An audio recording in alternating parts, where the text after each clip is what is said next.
checks in from Australia with a word of warning for travelers down under. Don't believe everything you hear about Australia. But first, at the news desk, here's Bob Jamerson. All right, Joe Whitty has the weather for us in just a moment. Then Mike Leonard tries to find someone in Australia who can throw the boomerang. After a message. And now, singing that old Australian beer-drinking song, Why My Boomerang Won't Come Back, here's Jane. Maybe not today, Joe. Today, correspondent Mike Leonard is part of our advance party in Australia, and he says he is rapidly being disabused of several preconceived ideas he had about the place. Australia, just about how the brochure described it. Beautiful beaches, friendly people, easygoing lifestyle. Then why am I mildly disappointed? What did I expect? Boomerang. I mean, the weather's been great, the scenery fantastic. What? Wait a minute, what did that man say? He said boomerang. Boomerangs, of course. That classic Aboriginal invention. That aerodynamic phenomenon that's as Australian as, well, the kangaroo, yes? No. The Australian doesn't want to know about it. What? So says Duncan McClellan. There's no one there, okay? Walk forward. The Australian who gives free boomerang throwing lessons every Sunday morning at a park in Sydney. Now, he may seem encouraged. Beautiful. Excellent. Stay there. But the fact of the matter is, that small tree. Ready? most of his pupils aren't Australians. So when he says, that is beautiful. deep down inside, he really means It's disgraceful for this country, you know. how the average Australian confesses to a question like, When was the last time you threw a boomerang? Do I say never? No, never. No. No, I've never thrown one. and then when actually given the chance, Well, it did have some tendencies to glide, didn't it? Did it ever come back? No. Went over someone's house. It must be a dud. It doesn't work. could it be that some Australians think boomerangs are dangerous? Something that maybe shouldn't be given to a child? Get him a dozen boomerangs. Better. I haven't heard of a kid being killed with a boomerang yet, you know. This will bounce you on the head, it'll knock you out, and you'll wake up. You'll bleed a little bit, but you'll heal up, don't worry. And don't get the wrong idea. There are some good Australian throwers out there, like Bob Burns, and former distance champ Stephen Silady, whose wife wrote a book on the subject. So you see, some Aussies are quite proficient with this thing.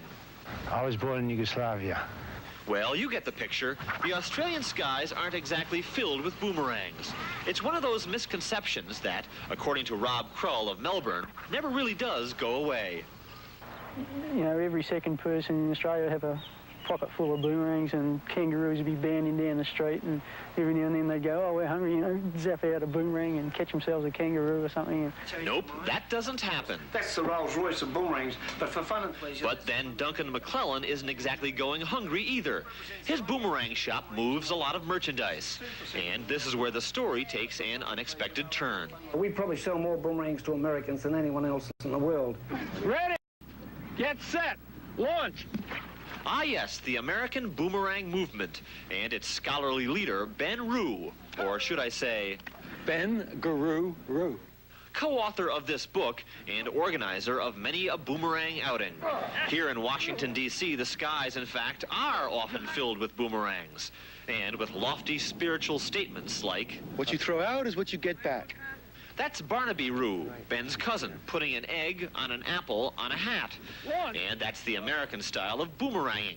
A behind the back, under the leg, two at a time, always in motion, catch between the feet, blend of skill and pizzazz. Could these people beat the Aussies at their own game? That was the issue back in 1984 when the two countries agreed to a boomerang duel.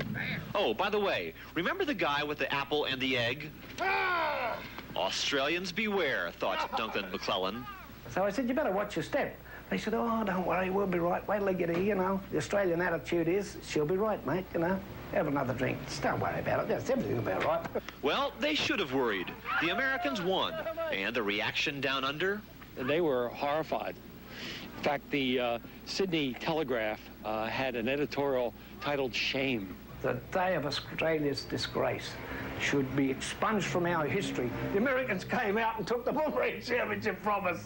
Shocked out of their complacency, the Australians rallied to win the rematch in 1986. Next year, the two countries will meet again. Oh, we're going to crush them, obviously. We'll blow the doors off them there. Ah, look, say no more about it. It's very important to win.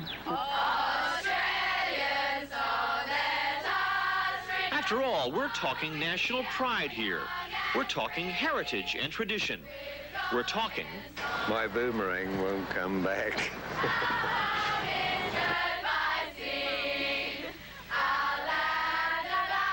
Oh, disgraceful. For today, Mike Leonard, NBC News, Sydney, Australia. Joe Whitty is here for Willard Scott, who's getting ready for a trip in Australia. He's already in New Zealand. Yes, and I saw you yesterday eyeing that Mike Leonard piece about boomerangs, and I wanted to prepare you so when you went down there, you really had a good arm and ready to go. Let me show you a couple of typical boomerangs that we have. This one, of course, is the classical, complete with decorations of kangaroo. You see, it looks very much like an airplane wing. Yes. Now, this one will go out about 75 yards. This one we don't want you to throw in the studio. There is another one, a mini one, good for the backyard, made by a aerospace engineer in Ohio. Don't throw that one either. That's a little far. That's probably Well, about you think I'm going to throw 20 yards. one? You are, you are. Right. This is a Joe Whitty homemade special. You can make them yourself. However, here is the best one of all, Jane. This is a four-bladed one, and if you watch quickly, just sort of snap the wrist. Let's see. Yeah, it'll come around twice, and you catch it. Joe. Give it a try. So hold it like this. All right. No, turn it the other way. Oh. There you go. Good. All right. And just snap it towards John Palmer. All right. Yeah, one more time. Not bad. Throw it more towards Jimmy Straker this All right. time. No, that's a bouncer. Hey, there you go. All right, when Jane gets down to Australia, yes, it was. She'll be all set. However, the winds down there have really been too strong for any boomerangs, Jane, because, and this is what we call the doctor, those horrendous 25-knot winds that have helped the Stars and Stripes be the challenger in the America's Cup have come all because of a real strong sea breeze over Australia due to the hot, intense